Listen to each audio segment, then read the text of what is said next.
OSW チャンネル。とある日の OSW 道場、誰かを待っている様子の西永レフェリー。山さん、はい。何してるんですか？今日これリングがもともとあったのこう歪んできちゃうんで、2ヶ月に1回こう一回ばらして組み直すんですよ。これからみんなでリングを作る。待ってるところです。なるほどなるほど。はい、じゃあもしよかったらそのリング作るところを撮影させてもらっても大丈夫ですか？全然いいですよ。本当ですか？もしこの OSW YouTube チャンネルを見てる皆さんが喜んでいただければ。そうですね、結構視聴者の方もプロレスのリングってどうやって作るんだろうって気になるところだと思うんで。で、今日なんですけど、はい、全員私から断りの連絡を入れまして、お休みというふうに連絡をさせていただきまして、誰も来なかったらリング作れない。今日は西永レフリー一人でプロレスのリングを作っていただこうかなと。できるわけないでしょ。いやいやいやいや、何わけわかんないこと言ってんの。いやいやいやいや、西永レフリーレフリー今年で36周年でしたっけ？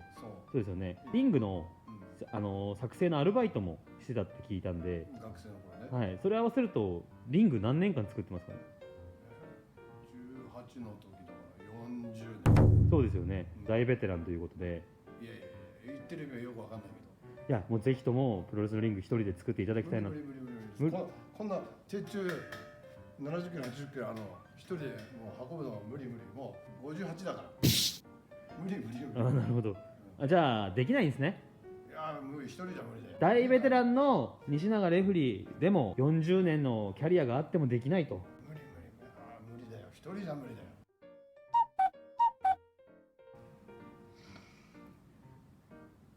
はい、わかりました。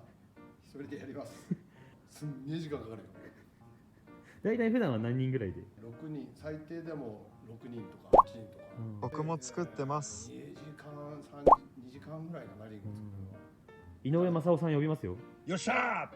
井上選手来たらちょっともっと時間かかっちゃうかもしれない。はい、ということで本日は題してリングを作って40年、西永修一レフリーが一人でプロレスのリングを作ってみたということで、イメージとして見てる方がリング作成のバイトに来たと思って本当に一から丁寧に教えていただけると。丁寧にやんなきゃいけないの。はい、丁寧に。そうだよね。だってこれ作ったらまたね、そこで選手が練習するわけだから、ね。そうですね、安全にちゃんと。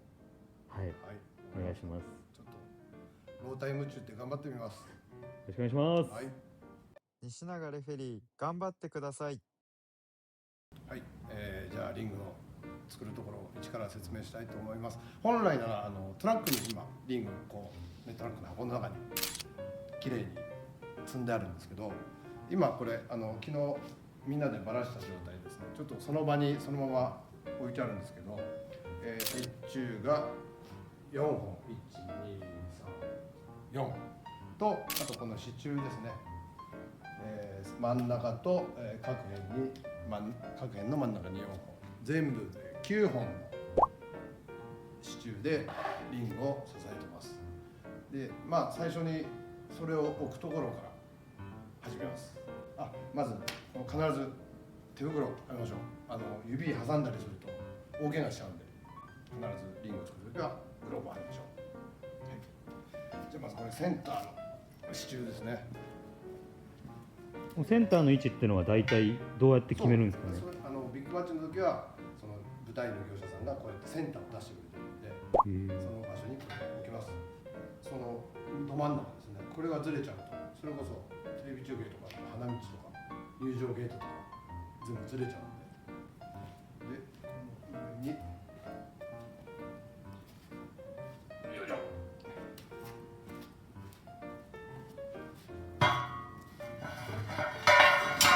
これが鉄骨が走る基本になりますので。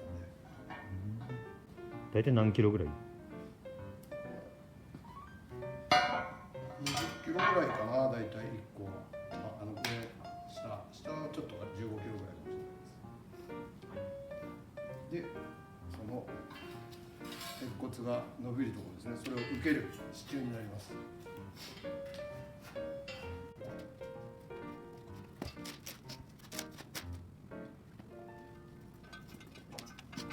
で、このちょっと壁沿いにリングがくるんで、ここちょっと人が通れるぐらいのスペース上げとかないと、あとでシート貼るとき、キャンバスを貼るとき貼れなくなっちゃうんで、これがねだんだんやっぱ歪んできちゃうんですよ、ロープワークとかすると。だからもう壁の隙間がこんなになってる、歪んじゃうので、それもあるんで、リングはだいたい今2ヶ月に1遍ぐらい組み直してます。じゃあ次鉄柱をお願いします。そのリングによって違うんだけど、だいたい7、80キロぐらい。7、80キロ。まず2メーター、あ、2メーター2、30かな。こっちが2メーター2、30ぐらいかな。うわよいしょ。ー、うわ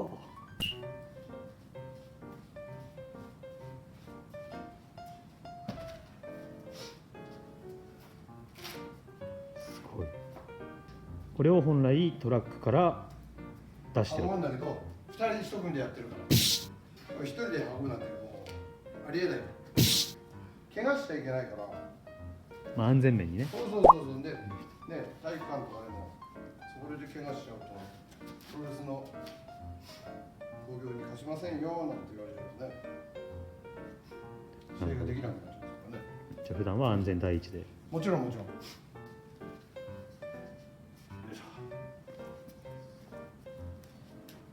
いしょ。もう無理だ。これで今日終わりにしていいかな。でも今何パーセントぐらいですか？今 5%。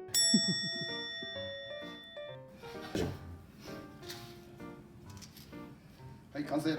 大体の位置が決まりました。実際はちゃんとメジャーで測って会場だとやるんですけど、今ここは大体遠足でやってます。で、鉄柱の位置と支柱の位置が決まりました。で、本当はね、実際だと何人かで作ってるんで、並行作業としてまずこのワイヤーを置くんです。この各足鉄柱を鉄骨が組み合わさるその下にこのフックがついてますね。これをワイヤーで、結んでおきます。そのワイヤーをちょっとワッと置いていっちゃいます。でもやっぱこれを見てね、喜んでくれる方多いと思うんで。いやただね、おじさんがワイヤー広げてる姿なんて誰も見たくないじゃない。それぞれを結ぶ。十字とあと外枠と真ん中のこの支柱と鉄骨。なるほなんでこれをかけるかをちょっと後で説明しますけど、重要なものになっている。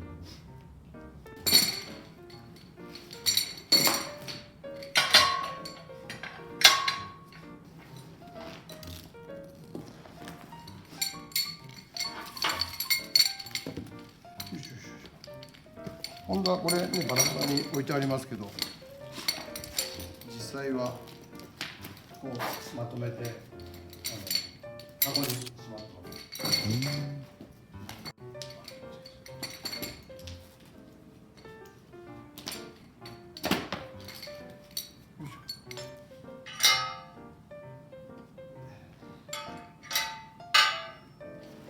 やっぱ手際がいいですね。40年もやってると。なる力仕事じゃないから、ここは。この今ワイヤーはこのターンバックルで止めます。ターンバックル。要はこれ引っ掛けて回したらこう締まっていく。こう引っ張る役目になりますね。ターンバックルです。日本センターで売ってます。あ、ホームセンターで売ってるんですか？へえ。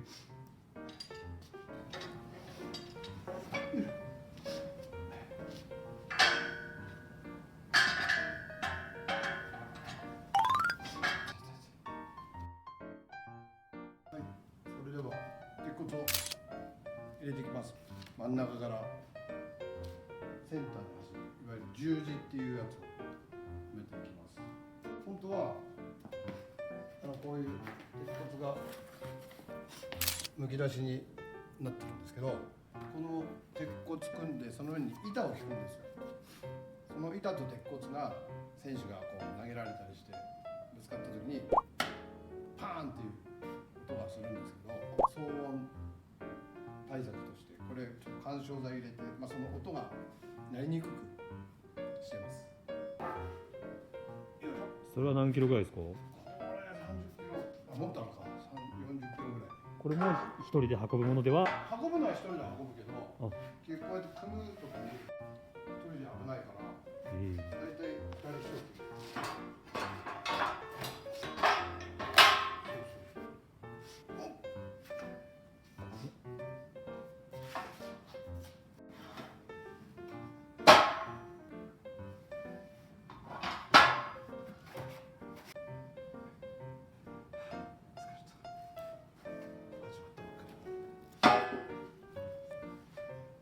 これだいぶ腰にきそうですね。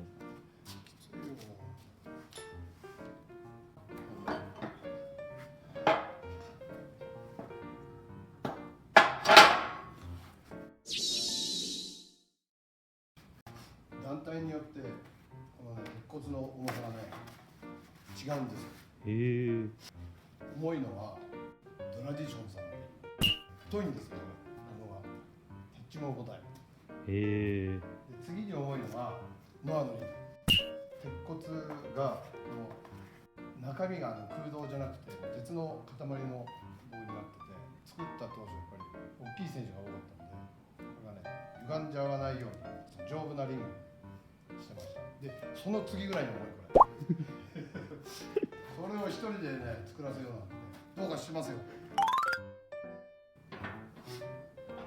今は十字のズレをはい、確認してるこれは形ですね。基本になるんで、なるほど。この十字が上と下重なってるのがあるんですけど、この隙間が今違うじゃないですか。ここが広くてここが、これを最後このワイヤーで締めてこう引っ張ってなるほど。調整をこうバーンでぶつかった時に擦れるんで、そうならないようにこの最後ワイヤーで引っ張って調整するって感じです。なるほど。じゃあ次はこの外枠を組んでいきます。よっ。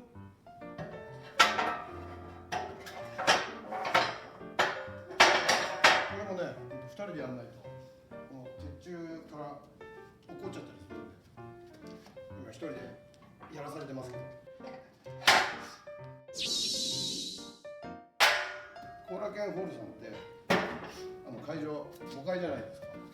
リングをリフトに乗っけて2往復ぐらいして運んでます。後楽園ホール。後楽園ホールで、中央の会場はこれをトラックから2人でこう鉄柱と2人で担いでそのリングを作るところまで運びます。2階とかそれこそ3階とかにある会場だとエレベーターあるところはいいけど、ないところはこれをこう階段登って担いで運ばなきゃいけないんで、そういうところはちょっと嫌です。大阪府立エディオンアリーナの第二競技場はエレベーター1階から地下に降りるエレベーターなんですけど、改修されて狭くなっちゃったんですよ。だからこの鉄骨がね乗らなくなっちゃったんです。軽トラに積み替えて運んだりとか、そのまま担いで運んだりとか、いろんな団体さんがそれぞれ工夫してやってるみたいです。なるほど。あとはこれ今、このリングは6メートル四方なんですよね、鉄骨なんでこの一辺が3メートルなんですけど、ノアは6メーター20で、新日本プロレスさんは6メーター40、団体によって大きさが違う。あ、なるほど。この6メーターっていうのはいわゆる一般的な大きさで、自分の団体でリングを持ってないので、この6メートルのリングっていうのをリング業者さんがいるんで、そこがレンタルしていろんな会場に持ってってる感じですね。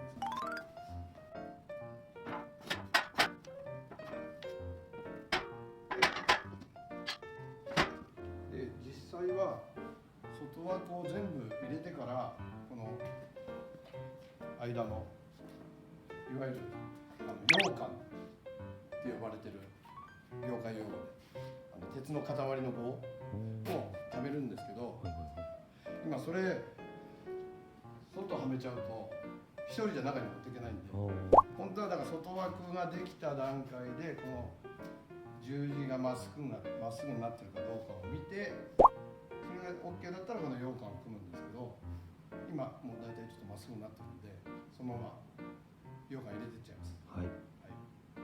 ということでリング作りでは怪我はしたことないですか？40年。リング作りではぎっくり腰になったぐらいかな。ぎっくり腰。ぎっくり腰。何年ぐらい前に？もう17、8年前かな。その日は試合は？ちょうど片付けてる時だった。あ、なるほどなるほど。撤収の時。人が運んできたのを受け取ってトラックに積む作業をしてて、その時にピキーンってなって、その場で動けなくなっちゃった。なるほど。はい、じゃあよくはめてきます。よいしょ。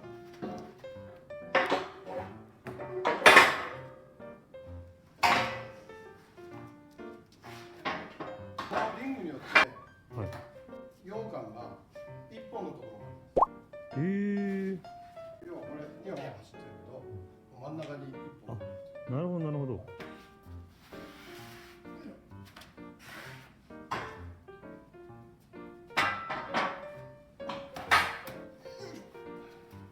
今まで作ってきた中で最小人数って何人で作りました？今1人。あ、今一人。今1人。まあ今一人はそうなんですけど、それ以外で何か。はい。 3人で作ったんだからね。3人ですか？ 3人。今はトラック2台で2人で移動してるんだけど、はい。1台のトラックが故障しちゃって動かなくなっちゃって、なんで先に自分と当時のリングアナウンサーだった三方さんと2人が先に会場についてて、着くのを待ってたらもう間に合わないんで、もう作ろう。ちょうど博多の試合で当時九州プロレスにいた田中淳二選手っていう選手がよくデザインしてくれるんですけど、その人がいて、その選手と3人で作りました。へえ。その時は無事間に合ったんですか？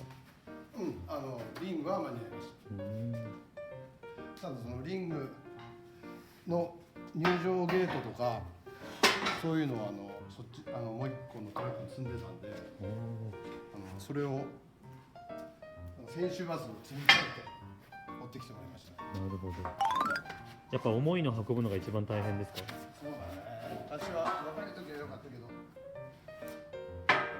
で今もやっぱ重いの運ぶのは若い方に任せてるんですか？いや、そんなことない。だってリングを作んなきゃいけないから。一人でやることないからね。だから40年の歴史で初めてですね。初めてだよ。ね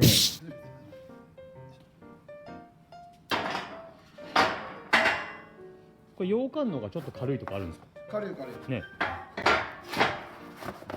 枠はこの板を受ける羽というかこの近かった。このストッパーと、あとこっち側はこの内側にもう一枚ついてて、あとこのビスがキャンパスを止めるビスがついてる人、あとこの羊羹を受けるいわゆる羽っていうんですけど、業界用語で羽がついてるんで、その分重いですね。なるほど。羊羹がね、多分はいはいはいはい。で四隅の周りの。はプラス5キロあるんじゃないかな。結局塊だったらまだ持ちやすいんだけど、長いんでバランスを取んなきゃいけないんで。なるほど。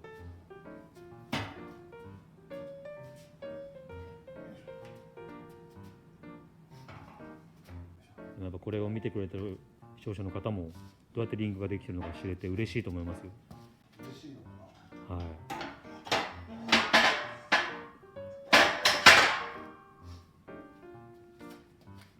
あとはもしかしたらリングスタッフのお仕事が増えるかもしれないですね。西永さん一人で作れるなら一人でいいじゃんって。試合開始まで間に合わない。ちょっと面白いですね。試合会場時間になって西永レフリー一人でリング作ったらちょっとお客さん笑うかもしれないですね。あ、スイポン。は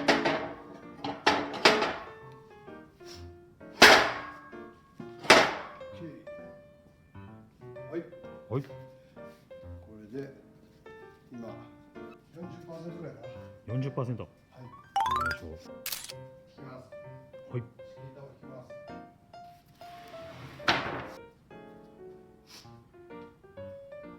す。本当に鉄骨の上って板なんですね。へえ。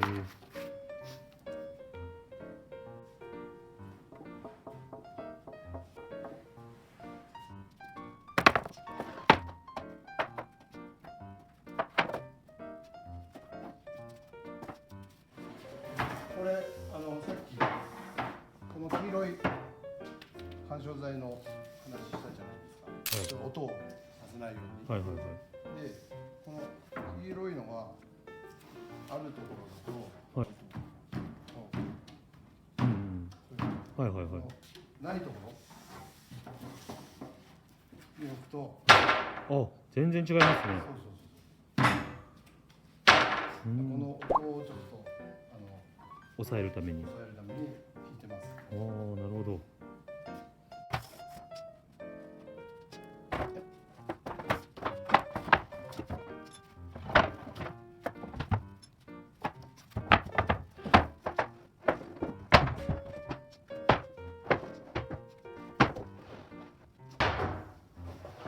進捗度的にこの後もなんか重たいもの運んだりするんですか？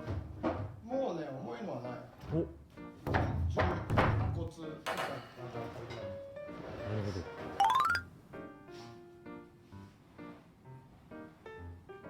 残り半分です。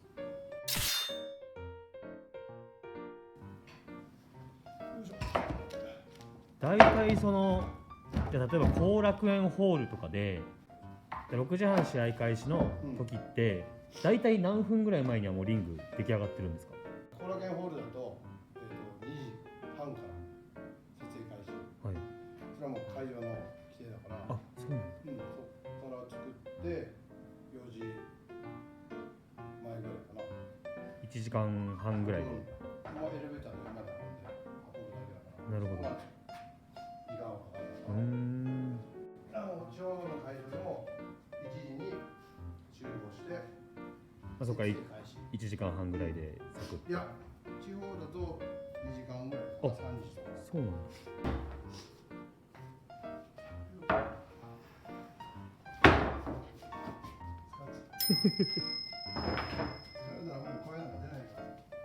でもリング作るの一人で頑張ればチャンネル登録者が300人増えます。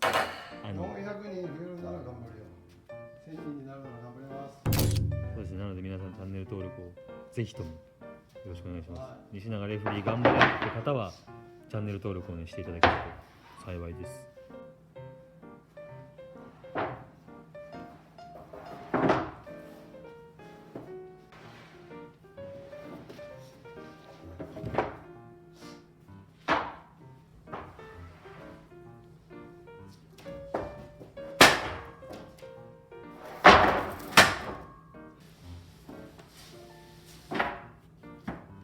やっぱこの板をはめる作業が一番時間かかりそうですね。数も多いし。そうだ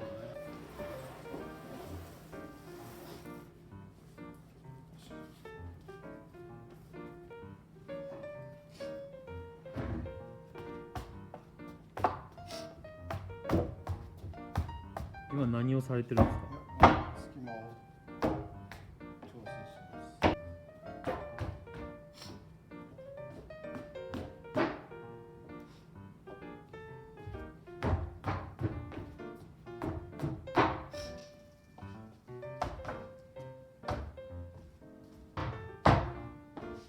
はい、板が決まりました。60枚ありましたよ、数えたら。え60枚の板を。そうでしょ。いやいや、数えたらですね。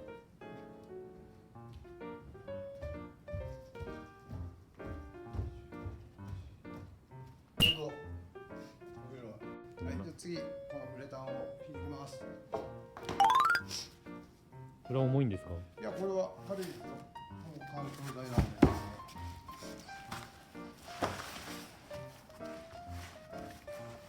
これが選手の衝撃を吸収してくれるものですね。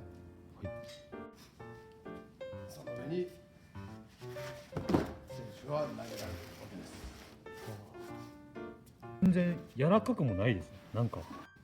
体操マットとかそういう。あ、そうですね。確かに体操マットが近いかもしれない。なんかもっとこう食器用スポンジみたいな柔らかいのを想像してました。そんなのだと足が取られちゃうからああ、選手が動けなくなっちゃう。なるほどなるほど。じゃあやっぱある程度の硬さは必要なんですね。ボクシングとか格闘技はもうちょっと硬いやつですね。へえ。その他の仕組みは一緒です。あ、そうなんですね。あ、じゃあ総合格闘技とかボクシングも基本的にはこの作り方は一緒。そのリングの大きさが違う。なるほどなるほど。じゃあそっちも一人で作れるんですね。ボクシングはそのボクシングの規格があって7メートルのリングとか、へえ。もうちょっと大きい7メートル40とかのリングがあります。あと K1 さんのリングとかもちょっと特殊な作りになってますね。へえ。これ今引いてる値段なんですけど、はい作るときはまだいいんですけど、はい。片付けるときは大変なんです。へえ。地獄が待ってるんです。どんな地獄が。乾燥してると、はいこれまあねゴムみたいな素材だから、はい。こすれて静電気がすごいことになってます。本当吹き飛ぶぐらいの静電気がへえ、そうなんですね。片付けるの乾燥してるともうやばいですね。へはい、これウレタンが引き終わりました。で普通だったらこの上にキャンバス引くんですけど、ちょっと OSW はこれもう一枚ウレタンを引きます。それも音の騒音の対策でえ、なるほど。2枚敷きにしてます。はい。書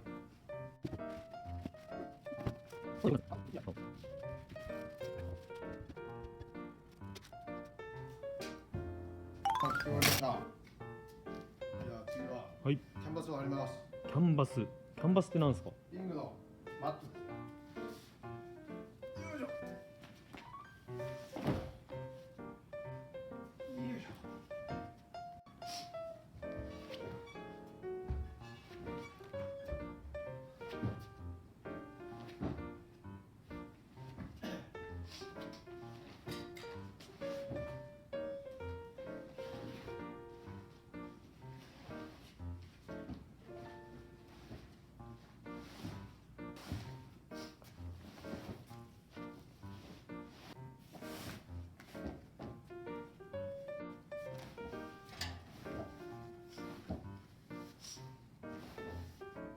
これの上にもう一枚敷きます。なるほど。これ一枚でいいんだけど、はい。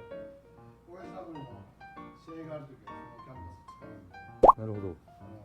剥がして他のところが使えるよあ、なるほどですね。そうですね。プロレス教室とかもやってましたもんね。うに。よ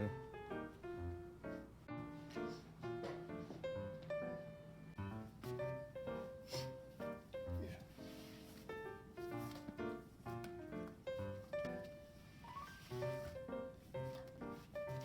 でこれ本当はこれもね2人ずつ両サイド引っ張りながらやるんですけど、1人しかいないんで手伝ってもくれないんで、この方いや、やっぱり検証なんで。いきま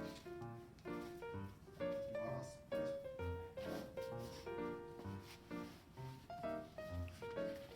おお、すごい。引っ張って下に絡めて引っ張って。これでビチッと張りを出すというか。そうだ、本当は両サイドで引っ張りながらやらないと片方がシワになったりするんで。ああ、なるほど。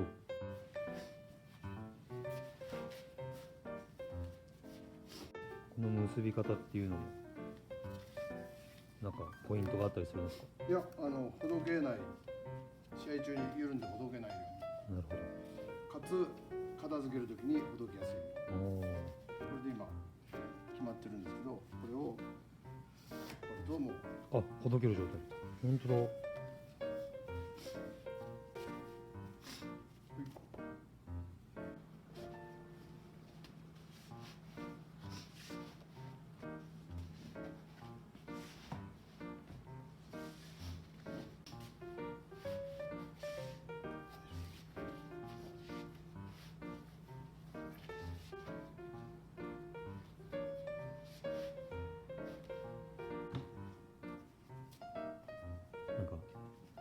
ため息が多くなってませんか？もうだいぶちょっと頑張ってるよ。よいしょ。これが OSW のロゴのキャンバスです。はい。よいしょ。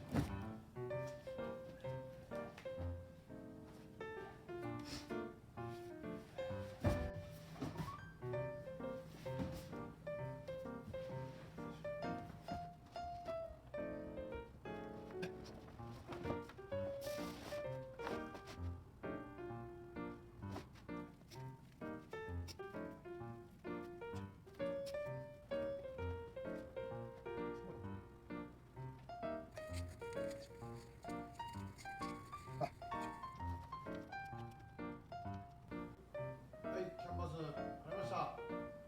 これで 80% 完成です。はい、じゃあ次はこの下のワイヤーを止めていきます。さっき一番最初に引いたワイヤーですね。よいしょ。で、各、4方向とその真ん中の、全部で9箇所止めていきます。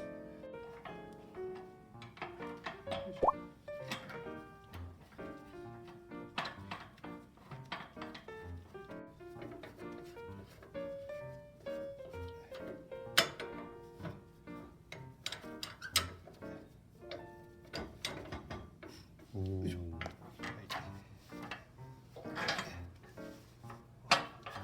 これその最初に置いた段階で事前に引っ掛けてちゃダメなんですか？いいんだけど、鉄骨とかはめるときに足を引っ掛けちゃうと、あ、なるほどなるほど。はい張っているところとかはいはいはい。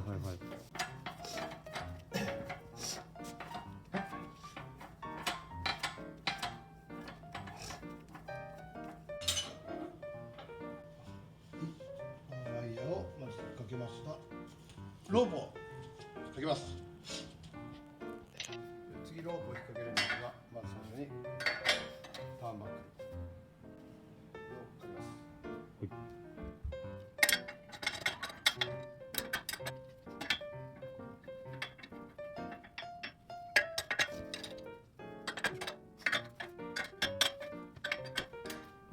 で、ロープを上に上げます。そのロープもなんか重そうですね。重いよ。これただのゴムじゃないかな、これ。ワイヤーが。うわ。ワイヤーの上にゴムが。あ、そうなんだ。結構プロレスで選手しなってるじゃないですか。ロープワークとかで本当にゴムで柔らかいのかと思ったんですけど、違う違う。がっつり重そうです。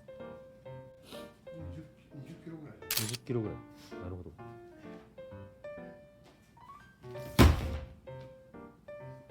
ゃあロープを止めていきます。はい。これ丸まってるのを入れます。はい。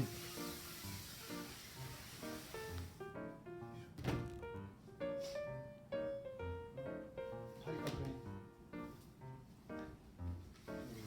なるほど。はい、左右に広げて4方向に広げるんですけど、はい。この4人でやれば1回で終わるんでね。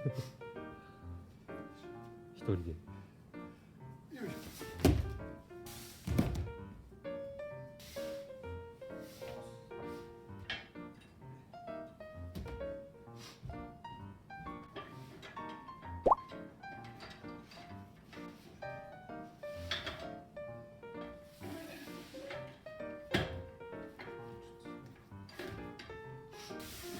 まだ全然垂れ下がったままというか、あ、でもちょっと浮いてるんですね。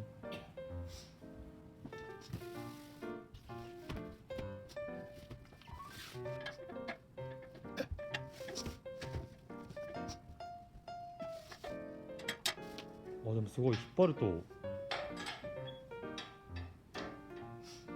全然どうでもいい雑学だと、このワイヤーにこう包んでるこのゴムロープのこの部分はガソリンスタンドとかの、ガスのホースおーです。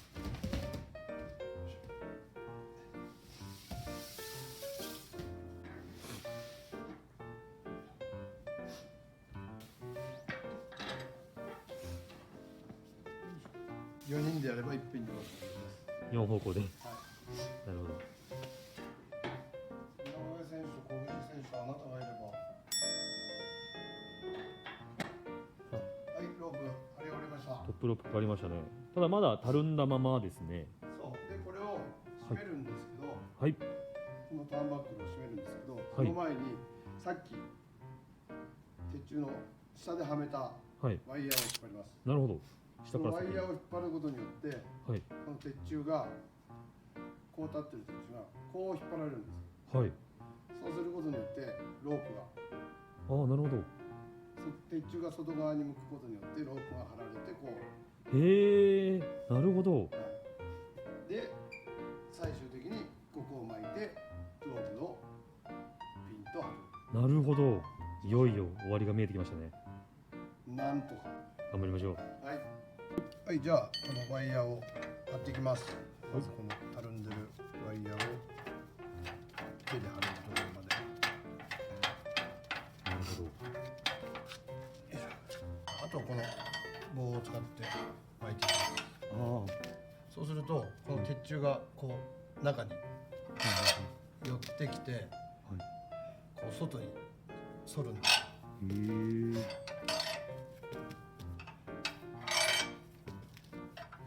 これがちょうど鉄柱が外に傾くぐらい。はいはい。あ、でもなんか音してますね。そうするとここは浮くんですよね。あ、なるほどなるほど。こうなるからはいはいはい。小指の頭がちょっと入るぐらいまで締めます。はい。ね、浮いて、はい、これぐらいまで。本当だ。はい。で、今度はこの対角を巻きます。対角。はい。この鉄柱が今この柱多分平行だと思うんですよね。それを下のワイヤーを引っ張ってこう傾くようにします。貼れるとこまで。この棒には名前はあるんですか？ないです。棒です。それはもうどの団体でも共通で。いやシノ使ったりとか、シノ。シノっていう工具。へえ。先っぽがとんがってる、あ、はいはいはい。団体さんなのか、その業者さんの素材によって違います。なるほど。あ、すごい。ちょっと曲がってるかも。わかりますかね。見比べると一目瞭然ですね。上の方とかすごい反ってます。ちょっと巻きすぎたかな。気合い入れて巻きすぎですか。ちょっと一周入れます。微調整。いやー、巻き終わりました。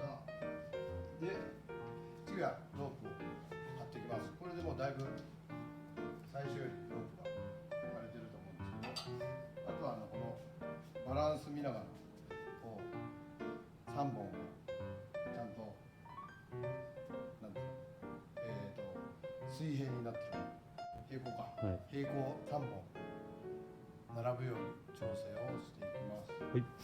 今ロープ締めていくんですけど、はい。で結局こうすごい力で引っ張られるわけじゃないですか。ロープが。ロープがこのターンバックで、はい。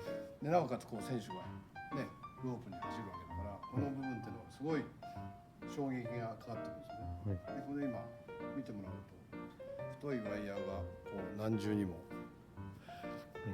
束なってると思うんですけど、これがねどんどんね切れていくんですよ。へえ。経年劣化で。でいつだか新宿フェイスさんのはい。リングで小田島選手と剣王選手がやってる時にロープ走った時にここがついにブチッと切れてへえ。大惨事になると思いましその試合はどうなったんですか？た。自分がやってましたね。はい。でも試合前に、なぜかねちょっとだらーんとしてたんですよローはい。プが。だから締めたんですよ。はい。で多分だからその時に何本かこう切れてたんでしょうね。ああ、なるほどなるほど。で締めることでとどめを刺したのかもしれない。いやっていうかねロープ張らないといけないから。はいはいはい。でロープワークした時に多分それがブチッとへえ。切れたんじゃないかノアのリングで。な。いやノアの試合中ですよね。ああ、はい。リングはあれ新宿フェイスさん。あ、そうなんですね。そうだからここはノアはちゃんとチチェックしてロープかける時にチェックしてなるほどなるほもうこの何本かあるうちの一つがちょっと切れ始めたらもう取り替えます。中身はいいど。なるほど。まあ本当に危ないですからね。ロープが切れると。ね、その時は多分セカンドかロープかな、はいはいトップロープじゃなかったんでなるほどトップを切れちゃうとそのまま、ね、後ろに落っこっちゃいますかはい。なるほどなるほら本当だからその辺は気をつけて、ど。はい。組み立てる設営の時に見るようにしてます。なるほど。であとは今こうやって締めてこう貼るんですけど、はい試合中にやっぱりこう動くんではい緩んだりしてくるんですよね、はいハンバッグが。はい。なので試合前にまずチェックをするのと試合中にもそのロープが緩んできたなと思ったら締めたり、なるほど。はい、試合と試合の間あとは空中殺法をやる選手だとロープを固めにしてくださいっていうリクエストを言う選手もいるんで、なるほど。はい、この試合の担当のレフェリーが前にいるからなるほど。まあ、セコンドに選手がセコンドに行って任せたりとか。なるほどなるほど。すごい。今だいぶ慣れてきたんではい次2番目セカンドロープいきます。はい。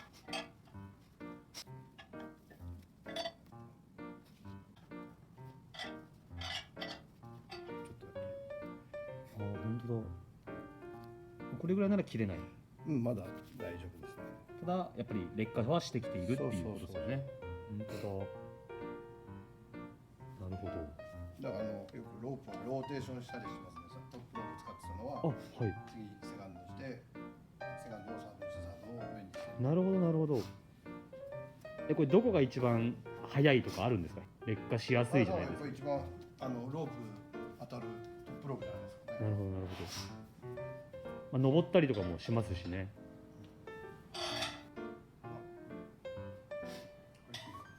それこそ西永さんの36年のレフェリーキャリアの中でそのロープが途中で切れちゃったっていうのはその試合が初ですか。そうその時だけです。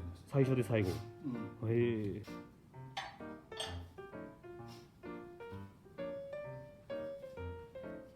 さっき最初に鉄骨の上に引いた板、あ木の板。はい。多分結構ガムテープで巻いてあったりしてると思うんですけど、はい。よくではないですけど割れたりへえ。折れたりはいはいはい。します。割れる縦に割れるのはいいんですけど横にペコっておお。割れることが何年かで1回あります。この間だ最近だとウィル・クロスとはい。ガレああ。のあれ赤ベルトでしたっけ。はいはいはいはい。この時に衝撃で板が割れたのがありましたね。へえ。そんなことが。あとは昔ちょっと前だと金網マッチではい北宮選手がトップロープからトップロープのさらに金網から先頭はいはいはい。やってはい自爆してはい。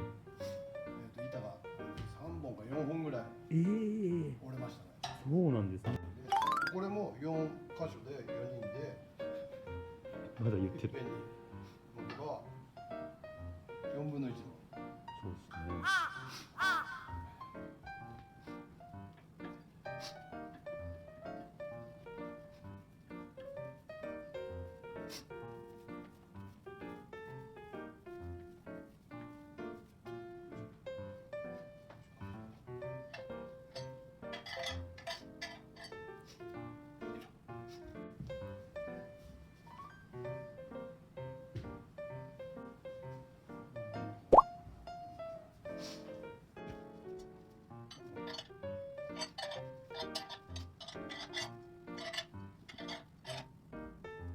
ここ一番前にいやちょっとダメです。できないです。一人でなんで。一緒にやってよ。でも普段はそんな感じでそうそうそう分担してってことですよね。 OK。はい。完成です。ロープは張り終わりました。次はじゃあコーナーを取り付けます。各4方向ですね。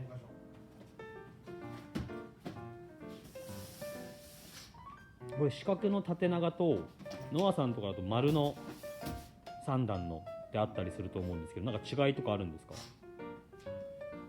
基本はいプロレスラーのこの3つセパレートはい。分かれてるやつなんです。へえ。でボクシングとか格闘技はこはい。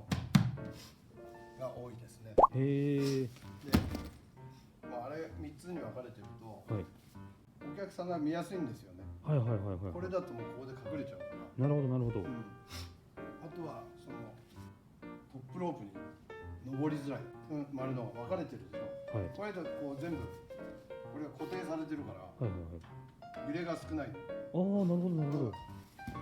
分かれてるとバラバラだから、これごとに揺れが、なるほどなるほど。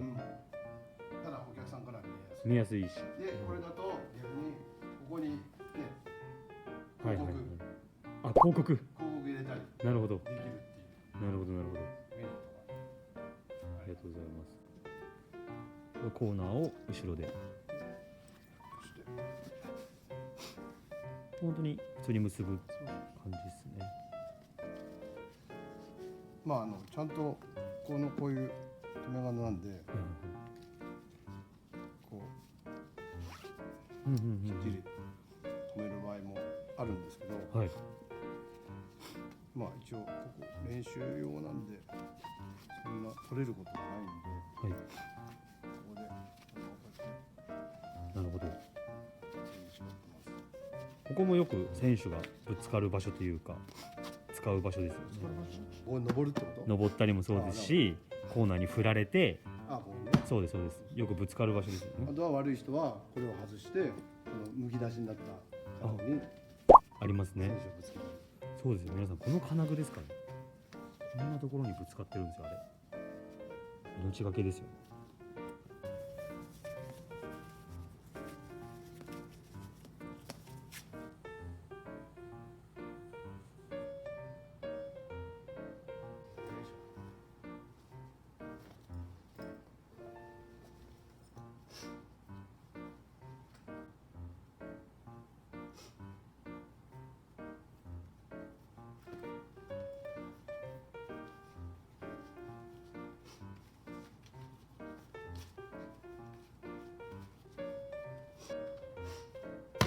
完成です。はい。コーナーが隅に行きました。よっしゃー。疲れた。これで残り98%ぐらいですか今。これで終わり。最後そうですね。あとは下の最後ワイヤーを調整します。はい。ね、まず真ん中。真っ暗ですけども。はい。来てもらわないと分かんないかもしれない。 OK です。じゃあ今行きますね。ここさっきも最初に説明したと思うけど、この隙間、上と下のこのね、こっちは指スポッと入るんだけど、こっちはもう鉄骨と鉄骨がぶつかってるような感じ、なんでこのワイヤーを締めて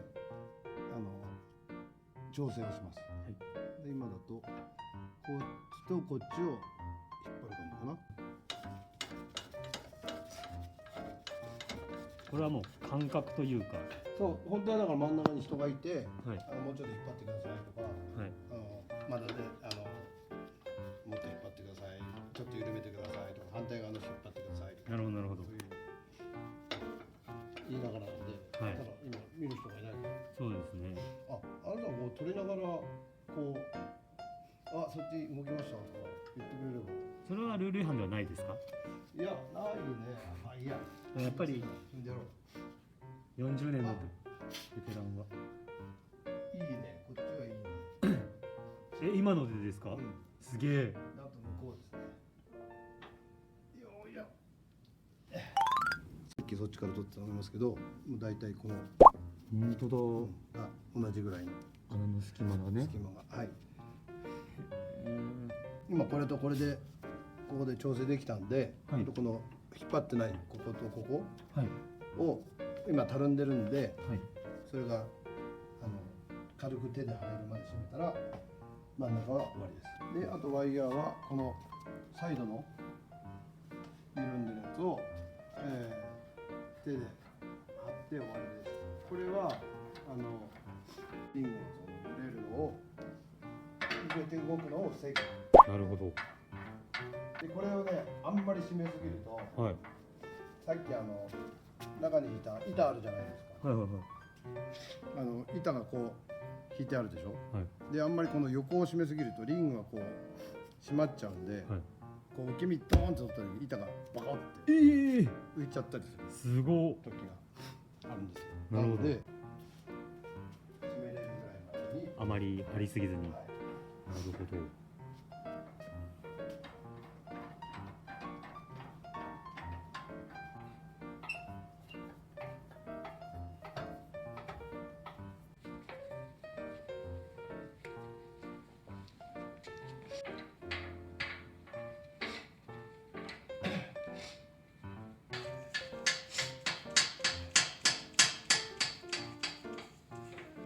はいできました。お、リング完成です。いや、まだじゃないですか、西野さん。こんな、もうリングできた。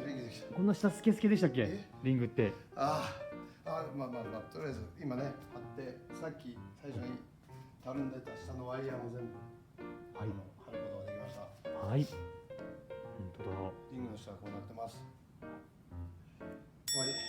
もういいでしょう。西野さん、最後です。本当に最後です。お願いします。今日はよいしょ、この横膜を貼ります。はい。マジックテープになってるんで、あ、本当だ。もうこれは貼るだけです。ラストスパート。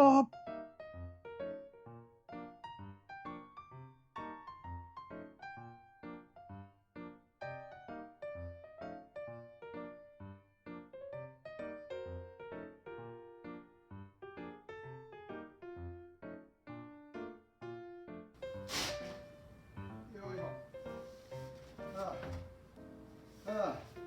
よいしょ。できたー、完成でお疲れ様です。いや、まだですよ。予備の板。もうこれしまわないと。つける前に言えばよかったです言ね。ってよ。もうこれつけたら終わりだと思ってたから。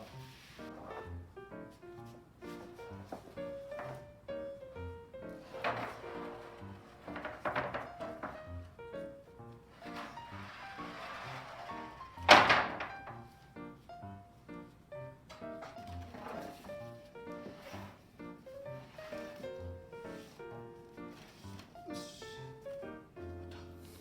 これで最終チェック。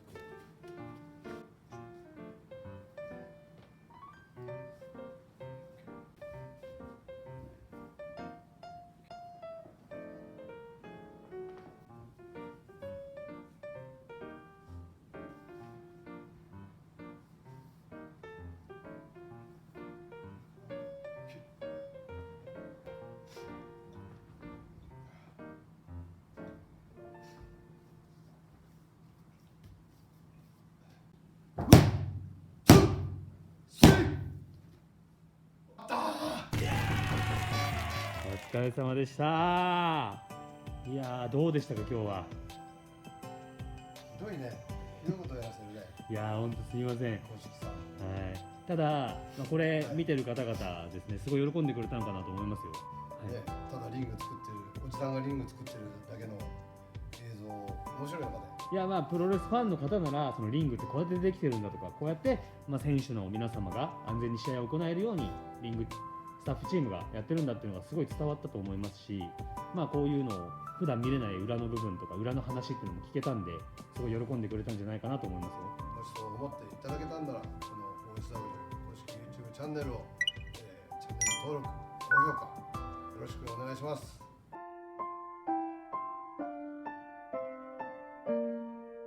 なんということでしょう。何もなかった OSW 道場に立派なリングが完成しました。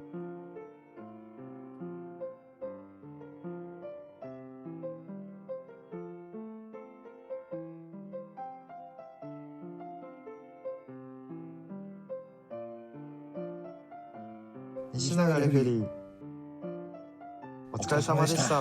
疲れた。じゃあ西永さん、ここからバラしましょうか。はいや、視聴者の方は、作ったのを見たってことはバラすのも見たいかなと思いまして、意味わかんないし、今作ったばっかりですはい、わかりました。バラします。ロープを外します。ウレタンマットを外します。何の罰ゲームだよこれ。外します。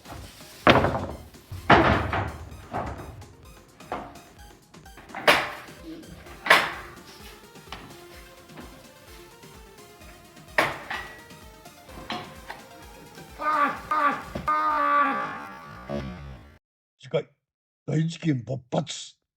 丁寧に作ってきたリングを一人でばらしていきます。もう無理。